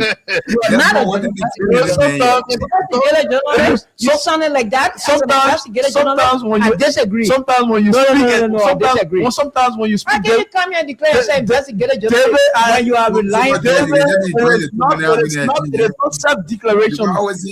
It is not self-declaration. It is an academically earned professional title as an investigative journalist. But that is for your school name. But that is for your school name. Anyway, you are not the best judge to tell me what my school name is. We have to go for it. We have to go for it. Zero. We have to go for it. Again, viewers kindly share the show. This is the nighttime heat, Red on Prime FM. Kindly share the show so that your friends, your relatives, your loved ones, your partners can also follow what's happening tonight. Just don't watch the show alone. Share the show, at least so that others can also follow and enjoy the discussion. We are discussing what matters to our country, what is of significance. And are we talking about, this country belongs to all of us. We all have stake to this country. And of course, we must talk. Every time that there's an issue, we almost talk about it. Gone are the days that we fought. This time around, it's about talking. Now, gentlemen, let's play this video concerning the Minister of Education quickly. I listened to you very clearly. You talked about teacher licensing process, and I want you to just talk about it a little bit, please. Thank you very much for the question. If we look across the landscape of professions and around the world, international best practice tells us that education is one of those areas that require not only going to school, acquiring the knowledge, but also bearing licensing to professionalize that occupation. And what we've seen in our dear country is that other professions, such as one in the health sector, have licensing. As professionals complete their program, they go to the board of licensing to be licensed for their profession, for the occupation for which they are now going to be working. And for the longest time in Liberia, we have not had that in place. Although on the books in the Education Act, we do have provisions for that. And we want to ensure that not only professionalizing the teaching system that is going to be important, but to add respect to the teaching profession. That folks can no longer look at teaching as something that they do because something good has not come along. That when a teacher is going to go to, teaching preparation program and earn a degree, that they have a pathway to their profession, where you start as a beginning teacher, you move to the next stage, and then you get from beginner, proficient to expert. That builds profession in that career line, and that's what this process is going to encourage. You said something. Is that something that you have crafted in your team, or it has not existed before, or you want to do this? Okay. What happened again? Okay. We heard the minister of education. Let's begin with Moses on this one. You heard her talking about the reasons behind the action to license teachers is about adding value, respect to the profession as well. And she made reference to the health sector. I'm sure also the media people that they get licensed to operate. Medical people, even the lawyers. Moses, let's hear from you. You think this is timely? That's the question for us. Yeah, a very good question about the timeliness, because we have to look at the country in terms of what the challenges are. But our professionalizing teaching, I think it is good. The licensing of teachers, it is good because people will be held to standards. There will be annual courses that people will have to do if they're going to maintain their license. Like I was talking to you, I am licensed and I have to conform to social work ethics, certain things that I just can't do. I can't say. That guy's my profession. What she's doing is she's trying to replicate what is happening in the United States. In the United States, before you teach in public schools, you have to be licensed. It is a requirement. Some private schools also require license. However, they can give you a break if you don't have a license. Charter schools, schools that are funded by non-profit organizations, can also be a little bit moderate. They don't insist that you must have a license. Okay, let's go to Ghana. In Ghana, before you teach, you have to be licensed because they want to make this a profession, a reputable profession. You go to Sierra Leone, it's the same standard. So it is not bad. Now the challenge that we have, and you guys are in the country, you can better speak to this. You know this better than I do. The problem of teacher shortage in the country. Most people in the country are leaving the teaching profession because the profession doesn't pay. Take, for example, the Ministry of Education itself. The annual budgetary, you look at the 2026 budget, for the Ministry of Education, it's $50 million. When you do the math, nearly $40 million of that money is for administrative costs, which includes recurring expenditures, putting gas in cars, running generators, paying salaries, and all of that. So if you are left with $10 million, how are you going to recruit qualified people to go to Grand Crew, to go to Railroad G, where in a village you only have one person teaching the whole school? Are you going to ask the villagers to say, hey, before the man is allowed to teach, you must be licensed? Do you have the capability of showing this? I mean, it is good to say, hey, the pronouncement sounds good, it is plausible, But the question that comes, do you have the resources? People need to register. People need to pay annual dues. I was here in the United States. My annual due for my license is almost $200. That's what I pay. How many teachers in Liberia can afford to pay that? Look at the teachers you have as volunteer teachers, been on the payroll for years. For years, they have no income. Are you going to tell the people, say, before we hire me as a volunteer teacher, you must get license? Let me stop there, guys, and give it a here. Okay. Yusuf, let's hear from you. I think the Minister of Education is trying to put mechanism in place, which is very, very important for the education sector of our country.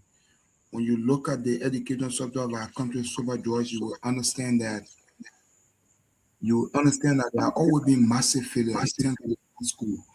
You even listen to some of the interviews of Liberian students on social media. It's very, very troubling. I think it is because the kind of background they get. So I'm in support of the Ministry of Education by putting mechanism into place that teacher can get licensed before teaching. So that is the point I want to make. Okay. Dave, do you support the idea? I support it because for so many years, people have used the teaching profession as a floodgate. The teaching profession has been a floodgate for people looking for somewhere to kill time. And so they don't put their best inside it. As a result, the outcome, the output of those they even teach can be very, very poor. This is why you have a lot of people coming out of elementary, junior, and high schools. They have weak secondary education background, weak backgrounds. And so even when they enter universities, that follow them there. Weak primary school education, because that's the foundation. If you have a solid primary school education, if you get to the universities, enhance what you've learned from primary school. And so it's a good idea, licensing teachers. Like if you have to be licensed, that means that you are trained as a teacher and you know what you're going to do in a classroom. If you're licensed, there'll be categories of teachers. There'll be teachers who will be teaching nursery, elementary, junior high school, based on your academic accomplishments. You'll be licensed, you're placed in a particular category. And so the teaching profession will not just be used by people as area just to kill time, as you listen to the education minister. Time. This is why even the legal profession, lawyers are licensed. And that brings respect to that particular profession. Why in our own journalism profession, we are licensed or we are certificated or accredited as journalists, because they know that you are trained in that area, you are experienced in that area, and you are capable of being a good journalist. So that you are given, the President of Liberia recognizes you and license you. Maybe if we don't use the word license in our area. No, journalists are not licensed. You are not licensed. What I'm saying, Moses, I knew you would have come in. Moses. Now, what I'm trying to say in the journalism field, we may not use it as licensed, but we are accredited. The press union screens you or scrutinizes you and determines whether you should be a full member or an associate member. Being a full member means the Press Union of Liberia, the committee has determined, after going through your records, the Press Union determines that David Tai, whether Sabajo or Moses is qualified to be a full member of the journalism profession of the Press Union of Liberia. Licenses will bring some respect or credibility to the profession. So it is not the wrong thing to do. And talking about resources, manpower, had the Ministry of Education, if the Ministry of Education did not have other plans to improve the salaries or augment the salaries or improve the teaching environment in the country, I don't think it would have been thinking about a licensing teacher. Because if you license the teacher, if you're thinking about being critical about who teaches in a classroom, that means that you are ready to pay them what is supposed to be paid, pay them handsomely. Okay. To keep them in the classroom. Okay, you made a point. This one. Yeah, so the rationale behind introducing this policy is good. I want to appreciate the Ministry of Education to have announced plans of no teacher licensing. This is the international standard that has been applied to several other African countries. You can talk about Tanzania, Namibia, Zambia, Sierra Leone, Ghana, Botswana, Nigeria. This is happening there. So Liberia to adapt this is never a bad thing. But where is my issue is they already discovered challenges. The Minister of Education, when she was appointed, she did something very marvelous, which I must appreciate. Like this, like that which I don't similarly like the Minister of the Youth and Sport. She did a national tour. The national content tour was intended to abreast her with the challenges of public in the various counties. And as part of that, she discovered that over 6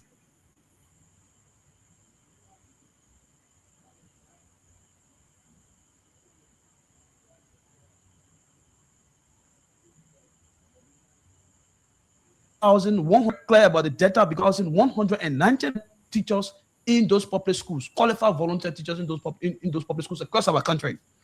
She made commitment on behalf of the government by making sure to enroll those volunteer teachers on payroll.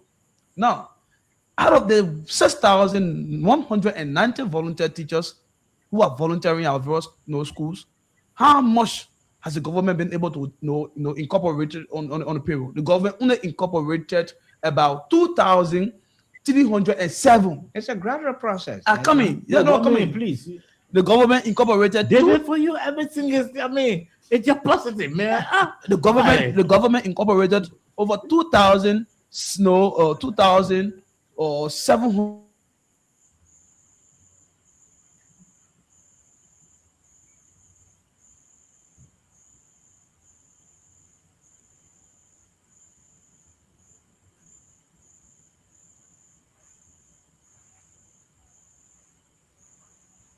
Plus 6,100 balance the fair labor ratio of those who are already volunteering and yet to get on payroll as compared to introducing teacher licensing. So those who are volunteering, contributing to the national growth of our country, but yet are not being paid for the sacrifices being rendered, and the government wants to introduce teacher licensing, will they be captured? Even if they will be captured, on what basis? Will they still be captured as a volunteer teachers? Is that a fair, standardized workplace practice for teachers to be working in a specific sector like education, and they are not being paid, but you want for the government, you want government to say, because mind you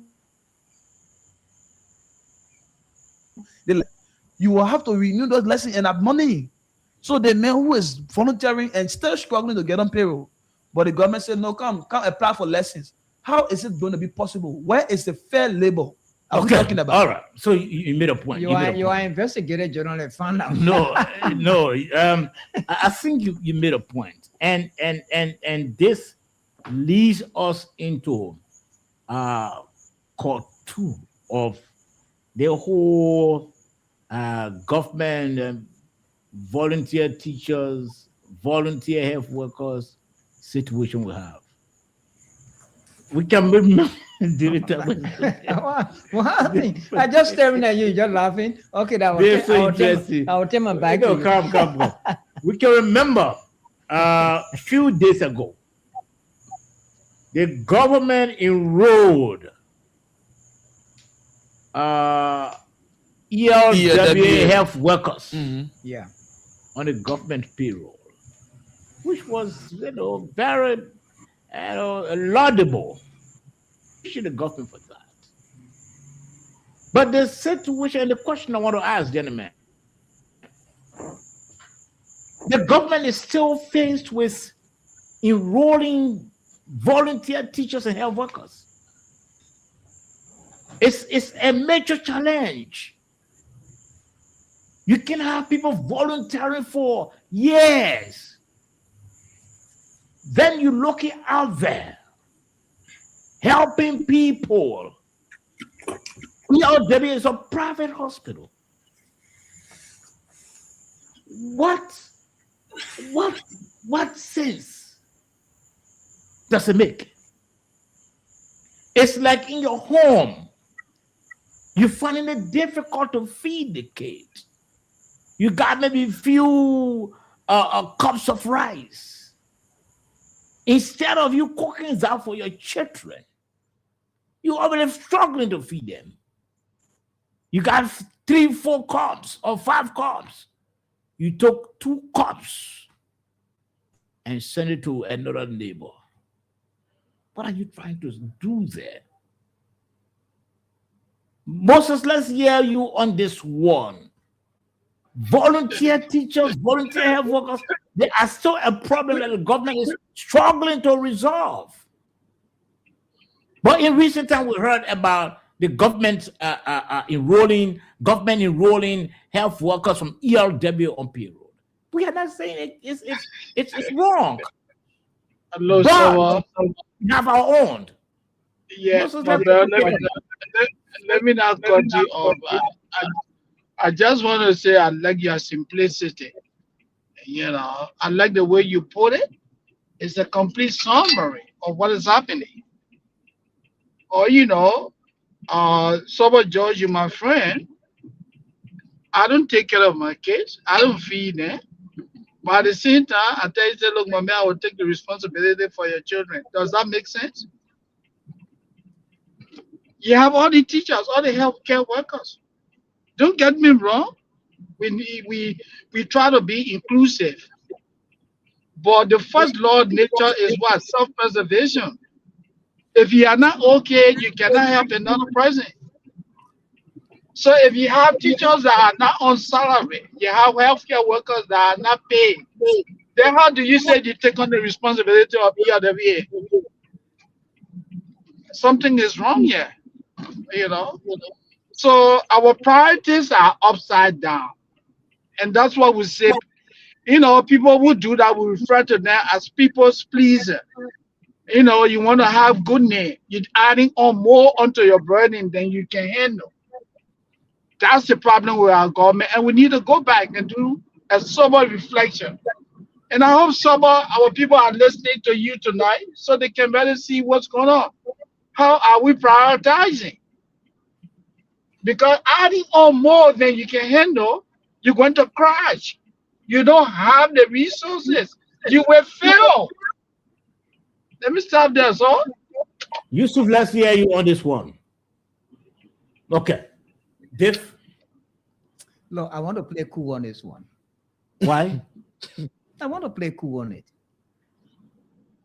No, tell us your reason why. Can I be mute? The reason is, when people sound like Moses sounded just now, it sounded like he knows better than the people running the health sector, running the country. Then that baffles me. Don't you? Are you thinking that the government doesn't know what it's doing? You may talk about people not knowing their priorities. Does that make sense? You think that the government just get up one day and say want to put ELWA hospital people on salary or subsidize ELWA? You're talking about 2 areas here. You talk about health. You talk about education. Resources intended for health. If the government has surplus in the health sector, most of them, you work in the health sector, you would a spokesperson, media person at the health sector, and most of the monies that came for health came from the international community, and they were met directly for health purposes. If a government thinks that, look, EWA is augmenting our efforts in terms of saving life. Is there anything wrong with us sharing some of the help monies in consultation with even the sources of the fundings with the EWA that have been doing well for us? If there's money, surplus money for education, maybe the government would think about subsidizing private educational system. That I know, that I've heard one time that the government in some years back subsidized the private institutions. Is that wrong? Is there something somebody want to sit somewhere and say the government does not know its priorities? That's absolutely baseless. Okay. It's baseless. Okay. It doesn't make sense. Let's hear you. It's baseless. No, so I think it's so. Just give me a few seconds. I'm about to leave. Moses, go ahead. Let me just talk about way now, man. You spoke plentifully. So much. Let me say something, my brother. I beg you, please. I beg you so much. Okay, go ahead, Moses. Enjoy yourself. Okay. Yes. So what I want to say here, so much, is that Mr. Tagba, you need to understand that everything here we're talking about, we're not trying to put the government down, but we just try to be reasonable. Realistically reasonable? Unrealistic, reasonable? Is that what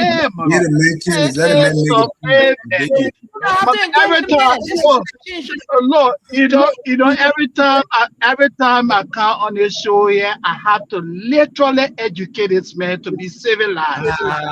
But he still can't learn. Yeah. I mean, that is not the essence of the show.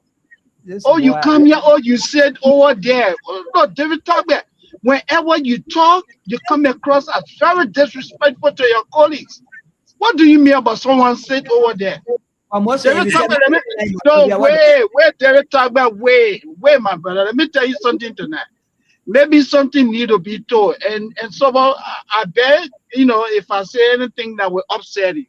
But Mr. Tagba, I told you before, there's a huge gap between you and I.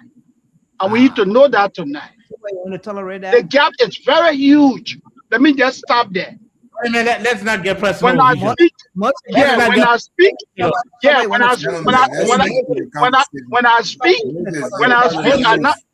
let me make my point.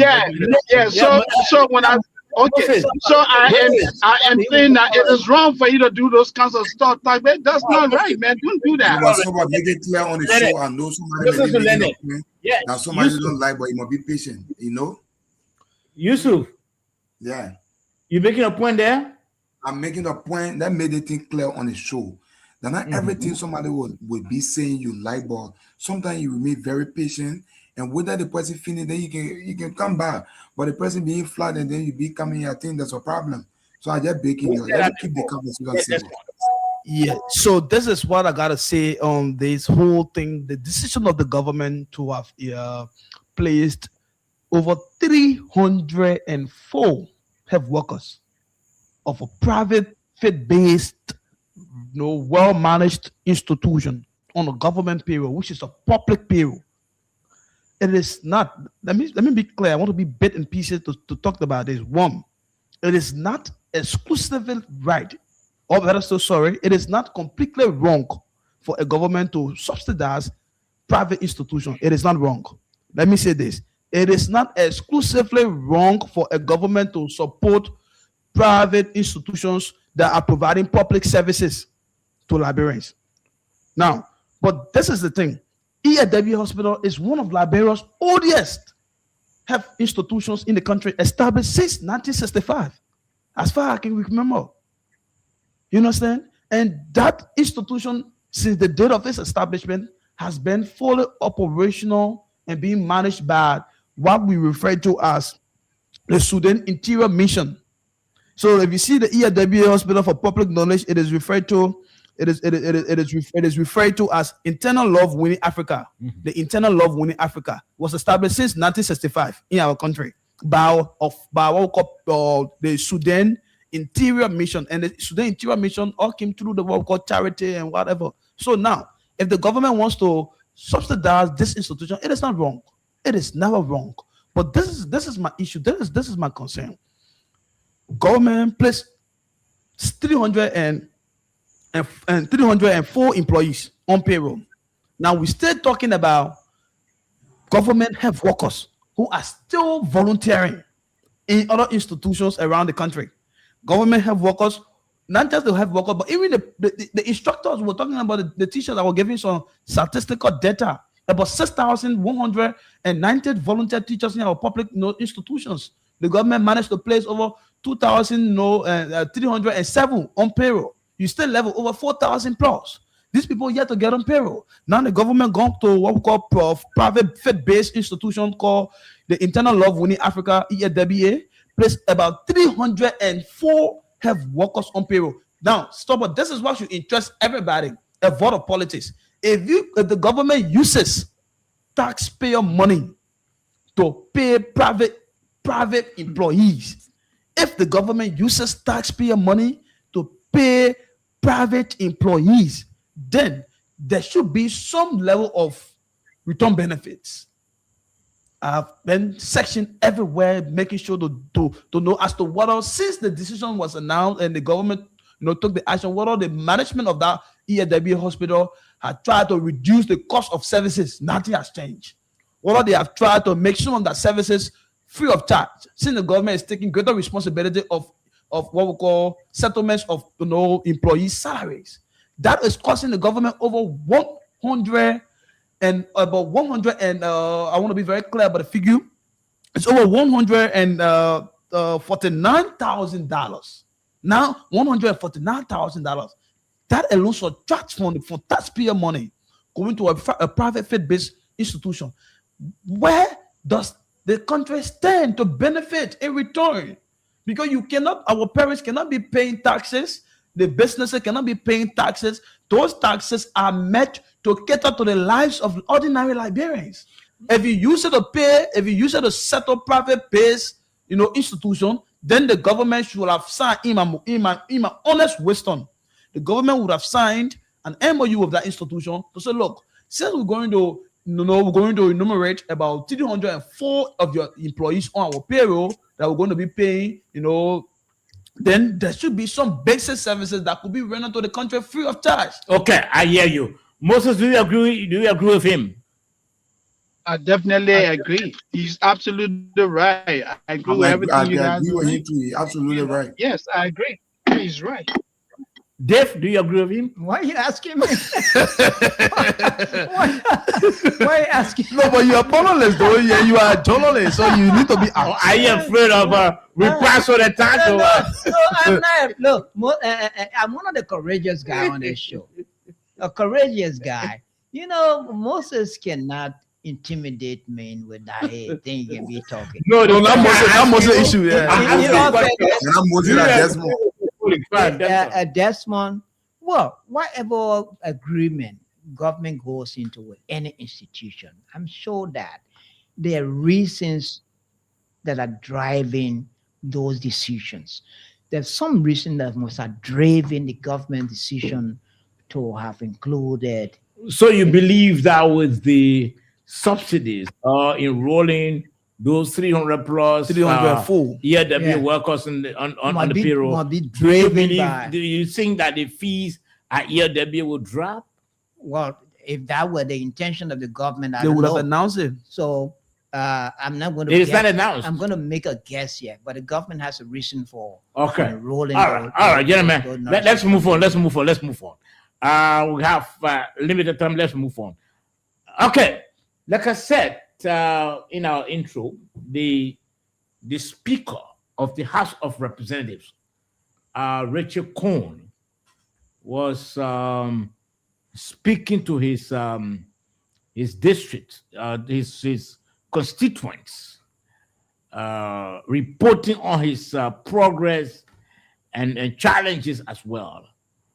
And in that meeting, he sought to introduce formally his powers and he called the name Mandela Cooper. But let's listen to the speaker himself and hear how he put it. Hello.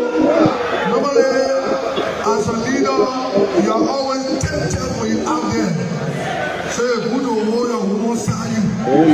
So my mother woman coming. So you can grow. And the one thing I hear the Roma, the poor now wearing the same clothes. Her name is Madam Mandela Cooper.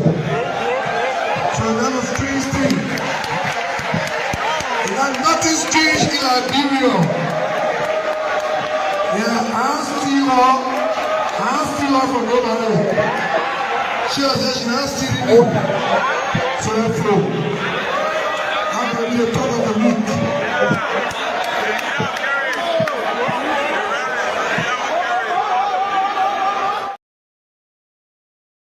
So I didn't steal her from nobody. She didn't steal me from anybody. Moses, can we begin with you on this one? The speaker has formally introduced his spouse to the district as part of his report to the district. He said the district has been hearing about the rumors. And so that the both of them been wearing the same clothes and all of that. And so he decided to officially now tell them that he has his spouse called Mandela Cooper. He didn't steal her from anybody. Did she steal him from anybody?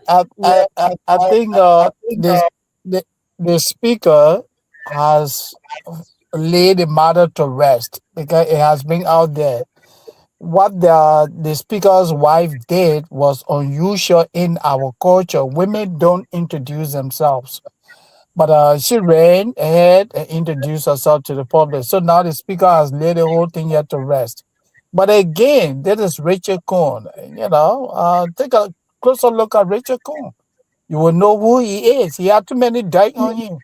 But I hope that things work out for the both of them. Let me stop there. It was good that he did that. And then I have to leave, but check your message. I will just check your message after the show. Thank you. Bye-bye. I'll do. Okay. All right, guys. See you. Thank you, Moses. Good night. Okay. Okay. Well, the first thing when I heard him, we'll shortly be taking a few calls. The first thing that ran to my mind, was he married before? If he did marry before, did he divorce? Or is he stay in that marriage? So if he stay in the marriage, how come he introducing Mandela Cooper as his wife or partner? I don't know. Did he introduce? I didn't hear that part. That one over there. Did he say his wife? He said the speculation been on, and the rumors been on. The first thing, the two of us been wearing the same clothes. But let me introduce, my spouse to you people. His name is Mandela Cooper. Okay. The fact that he didn't say Mandela Cooper Coon, that means that they're not married. That's that's his girlfriend. They're not married. He didn't steal her from anyone, or she didn't steal him from anyone. That means both of them were vacant. Mandela didn't have a boyfriend, and the speaker didn't have a girlfriend. They were all free and they met. And maybe they're working on their marriage.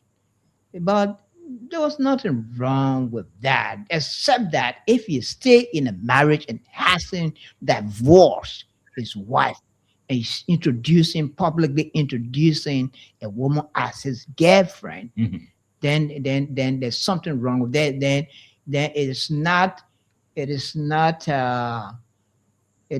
something that young people coming up, even in that district, it will be a wrong signal to them. It's not a good leadership example for a man who young people sort of learn from, to take probably introduce a girlfriend when he is legally married. I don't think it's representative of but come in. If that is the case. But considering that he had gone to report to the district about major maybe development initiatives you are carried out, and maybe some of the challenges. Do you think that that gathering was appropriate for him to have introduced his wife there? There wouldn't have been a better gathering than that one, because that's the district he leads, and the district. And that was the purpose for his meeting. That wasn't the purpose of the visit, but what part of the purpose of his meeting. The first thing is that he leads a district where the constituents also had a concern about who actually Mandela Cooper is to our district representative, Richard Nambakun, who is now speaker. So it wasn't bad for him to have let the cat out of the bag to say, look, you've been hearing these rumors about Mandela and I. Let me tell you today that she is my fiancée, and I'm happy to present her to you. I mean, so there was nothing. I didn't see her from anybody. I didn't see anybody. You think that was what those comments were necessary? Well, that was how he decided to put it. That's how he decided to put it. But to me, as Moses said, he let him out of the rest. It is no more rumors. It has been confirmed. Okay, let me hold that. Let me hold that. Desmond, let's hear you. So this is for me, are going to come from a very cultural perspective. Given our society as African, our politicians, African politicians are not just viewed as elected officials. They are seen as, what we call representatives of cultural morals and values in our society. If a person is elected in Africa as a representative or as a president, there are certain things that are required of him, which are not also required legally, but it is applied rationally. You cannot have a certain speaker for a parliament who is, or I don't want to say unmarried, but who is graciously, affectionately engaging into what one could term as illegal affairs. It's wrong. It's wrong. That is an immoral precedent on the part of the speaker. You cannot be the head for over 72 lawmakers, precisely 73. Then you make it 73. Then you are engaging into what we call an illegal affairs. Then the worst case, for the speaker to have gone to that legislative function, because that was legislative, you're reporting to a constituent, it was a legislative function. It was a legislative function. And that is why I have to recommend to Vesely Sumo, who's a big brother, yes. I think he needs to do more in terms of how he handles the speaker communication. Probably when the speaker going on these kind of state functions, I think the speaker needs to be talked to. You cannot have thousands of your constituents gathered with the expectations high up to listen to the leader who they have elected, what he has done over the period of time. But the speaker, despite giving few of the reports, and if he thought that was necessary to have reported that, this is the woman, and this is the more comical aspect of the whole thing. I don't steal from nobody, and she didn't steal me from nobody. So is it that the speaker was trying to project a competition into the affairs? That this lady in question probably she may have been attached to another person, and now that he has also, it means that he doesn't steal, and she herself too, she didn't steal. Is that why you're trying to say to the people? Okay, all right, you made your point. Yusuf. It's so Yusuf. Yeah, Yusuf, let's hear you. Yeah, so I will be speaking a cultural and a religious perspective. I believe good that he cleared the airway, but only sticking to the point to say that a girlfriend, it was not, I think it was necessary. At least he added up and say, this is a woman I'm planning to marry. To set an example in the public that comrades or brothers or sisters coming out in the district will follow suit. But for the speaker to come, I want to introduce my woman or my girlfriend to the public, I don't think that was strategic, as a public servant, not just a public servant, but the speaker of our country. So I think that is the only problem I would have introduction of Mandela. also pray that because Mandela Cooper is a very, very strategic woman. I always engage in strategic affair. So that is. You made me tell my Harry Potter said the woman is the strategy. Okay, so let's try to yeah, but someone before you take calls, I think it's important. This is about let me just announce the number so then I'll come to you.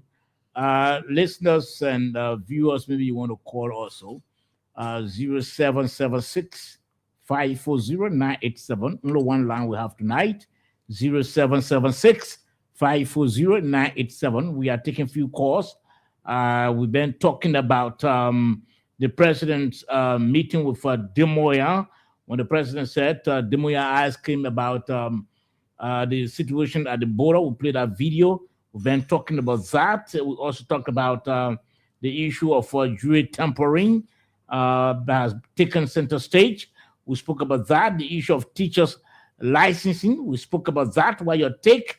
Now we've been, we concluded on Representative Rachel Corner finally introducing his spouse to his district, Mandela Cooper. What do you think? That's the numbers I've just called. At the number 0776 540 987. Again, 0776 540 987. That's the number to call. And you are live on the Nighttime Heat tonight. Yeah, so you see, and the speaker was never necessary for the speaker to have introduced that woman. I listened to the video. All right, I think we'll have to take the calls quickly. They are coming in. Good evening. Let's hear from you. Sir, good evening. Yes, sir. Thank you. Let me say good evening to all of the panelists on the panel tonight. So, this is William Covey, and I joined this conversation politically as a member of the United Party intellectual period. So, let me appreciate all of you for the various talking points on critical national issues. First, let me begin with the treaty issue or the ELWA issue. So, when I hear anybody wanting to condemn that action by the government, then I want to agree with former President Weah at the time when he said we have enemy of the state, that those people can fall in short category.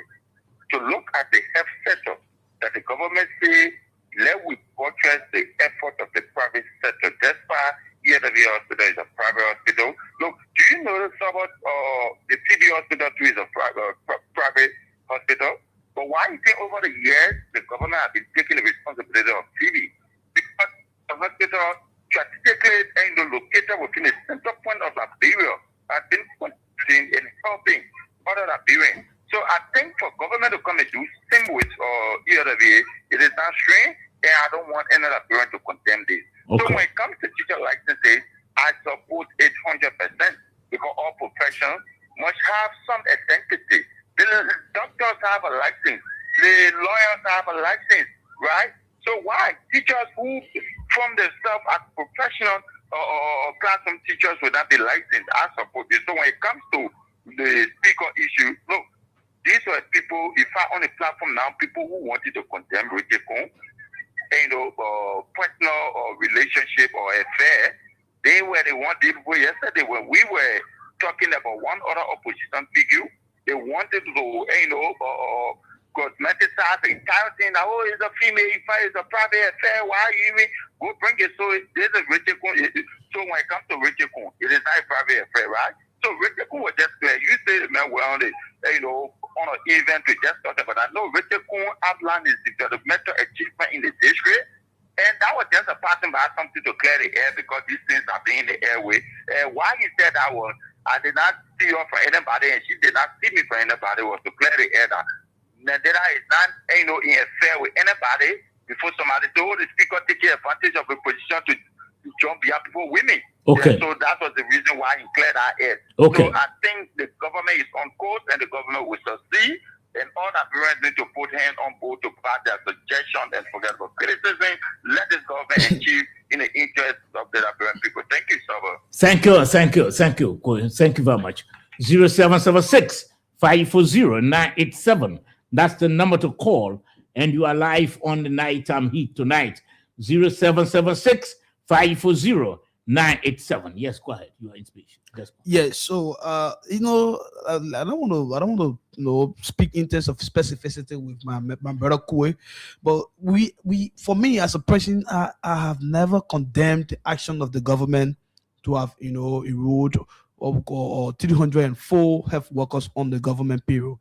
But my concern I raise is that when the government uses public funds to settle arrears of private employees, there should be a trickle-down benefit on the public, because the money the government is using, it is not just money that the government generate from the sky. These are taxpayer money, the taxes that we paid, that our government using. So if we are paying taxes and then the government using our taxpayer money on those who are working for our private institution, then there should be some level of benefits to us. That is what we keep saying. So we are not condemning the fact that the government trying to subsidize, other private institutions. It is good, but there should be a fair labor market. Okay, you said it all. 0776 540 987. I'm sure at 10:15 we'll be out of here. 0776 540 987. We've been talking about the little meeting held by our president with Dumoya. Dumoya is asking how is the border issue, and of course our president told him. Let's take this call on the line quickly. Good evening, yes sir. How are you, sir? I'm okay. Okay, I'm Joseph Kwesi from District 3. Okay. So when you come to the speaker, you're trying to clarify what you're not supposed to clarify. We're not asking him about your personal life, but we all are children in this country learning from them. You can't be represented or speaker of the house, the chairman in the country, and then you don't even marry the woman yet. You go take the woman as a girlfriend. So what we should learn from him? And why he telling us? Do the same. You get me? Yes, go ahead. So for this, the clarity is not needed for now. You want him to, and you are posting that nobody will now win with the type of money the web we have in the district 2029. Nobody will win. All that one you were posting because they share money on Lufa Road. All of them were clapping. So all those things in doing it, let us see whether 2029 you will still be speaker or you will still be representative. Thank you. Okay. 0776 540 987. That's the number to call. Again, 0776 540 987. You call this number, you are live on the nighttime heat. Like I said, we've been talking about the conversation our president held with the Guinean leader about the border. We spoke about that. The issue of jury tampering, we spoke about that as well. Teachers licensing, that's sparking debate now in street corners.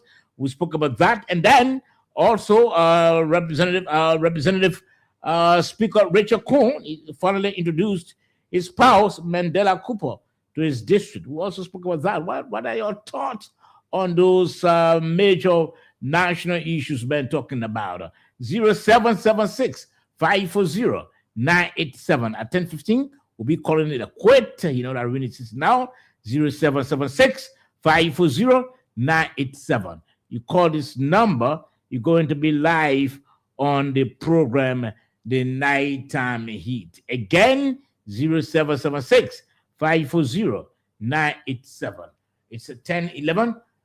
Diff, let's hear you. Yeah, Saba, what I'm sensing is that because of Mandela Cooper's beauty, a lot of people they're envious of the speaker, including Mandela. He's envious. He's envious of man. All right, let me take this call on the phone. Let me take the call on the phone. Hello. No, somebody calling. Somebody calling. Let me take the call quickly. Hello. Hello. Yes, sir. This is a concerned citizen. Okay. Wow. All right. What the president did, the conversation he held, I think that warrant impeachment. That's my opinion. What's the name now? You haven't called it. He hasn't called it. He hasn't called his name. He says a concerned citizen. Well, you call it. If you consider citizen, you can be courageous to call your name. Please, the caller is on. But someone, let the person The caller is name. on. You call his name. Okay, what's your name? Okay, the man said what? It's a right though. That's 0776 540 987. That's the number to call. And of course, we're going to be live on the program again. Like I said, 10:15, we'll be out of here. I've been talking about the conversation the president held with the Guinean leader, Demoyan, the border. The issue of Jewish temperament, we've also been talking about that. Teachers licensing, we've been talking about that. Speaker Richard Corner went to his district to report to them. He introduced his wife there. Let's hear you. Hello. Good evening, Mr. George. Yes, sir. And I'm good evening to Mr. Tape. And I'm good evening to your host panel. Ali Padikumai. I hear the name for a long time. Okay, Aliu. So, let me commend you for the conversation. I tell you thank you to the interview for the president March 2024. So, the statement coming from the president for me, I'm a supporter of the government, to be honest, it's no problem with it. But the president will tell like people, really like people, that Dumbuya asking questions how the pull up. They almost like Dumbuya making fun of the country on a serious note. So for some or one for the president to not take that thing to be like this. We can't get our country, another president making fun of our country. No way talking there so. But like some people who are they hear the nation may fun there because of that particular thing. Let Dumbuya go say as well, Dumbuya go ask him as your president how they pull up. Dumbuya know what happened to La Polo. Everything that happened to La Polo, every second minute, Dumbuya get information for that particular place. So one for Mr. President look into that. Mr. President is now about phone. We're very serious about it. And let me commend the Ministry of Education for that particular stuff when it comes to for every teacher to get lessons. In that many teachers in this country or in that many schools in this country, some of the students from ABC all the way to NAFRI, only one person teaching and that person is an ancient research grade. So for the Ministry of Education to come up with a particular statement or a decision for me, I feel it. To be honest with you, Mr. George. So I want to commend the Ministry of Education. I also want to commend the CSS board to say Ajuka, at least for putting the health worker from ESW hospital, putting on. Let me tell you, even the people that are working down there, they are still paying taxes to government. Everyone who paying taxes to government, but every night and day, it's a ESW worker protesting because of salary. But send the government fee that the protesting was done, the government know that assassination going there and assassination taking treatment from there. But I wish the government put on salary or someone want to commend the government for that. And then the government continue to do some good thing. But I can't let Guinea Polo, Mr. President, seriously, Dumbuya making fall our country. Okay. All right. Thank you. Thank you very much. Yeah, Dave. Yeah, concluding, right? Well, my concluding statement, I just like to clarify something. You know, I don't actually. Oh, another caller is here. Dave, let's see. Yeah, let's walk into this first. caller. Hello. How you doing, Trevor? I'm okay, sir. This is Lassana Fan calling from District 17. Okay. Let's hear from you. Yeah, I will start from the president and Dumbuya. So it's like this way. If I'm the one that's picking for on you, I won't take you for your land. The land is for you. Because I got power more than you. Then later, the boss man, my own boss, that is the French president, because he was in Kenya. And then you myself were on the side.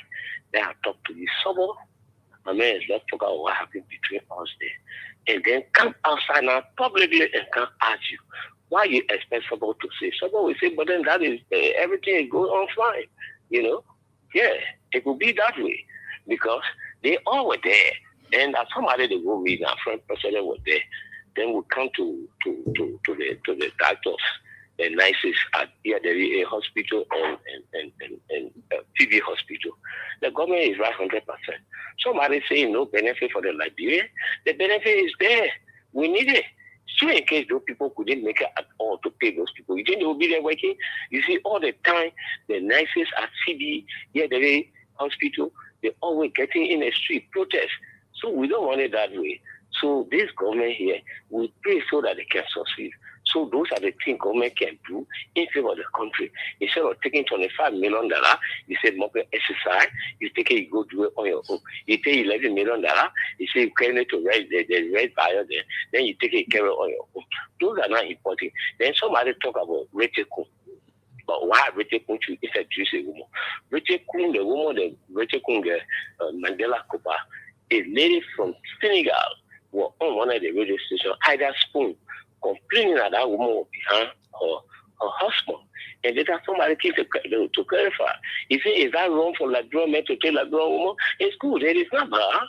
If people say they're going against the men for that, I don't think there will be any reason for that. Then some of us, we know that there is no reason, then we will support you. Thank you very much, Sabo. I'm the one who told you that and said the program will continue from Monday to Friday, the single other product. But we can listen to you. We can listen to you every day. Thank you. Really appreciate it. Thank you. Yes, Dave. So about the first thing I'd like to call right here is that, look, I'm not an employee of the Ministry of Information. I don't want to impersonate here that I work with the Information Ministry. No. Who accuse you? No, you accuse me. There's a second time excusing me, though. Don't wait for it. I'm just a guy. I'm a realist, Sabo.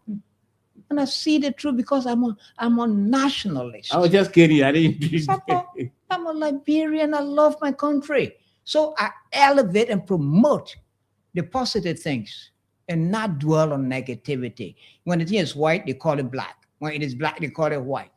I don't want to join other queue of Liberians who have that unpatriotic mindset against their own country. No. You're making reference to.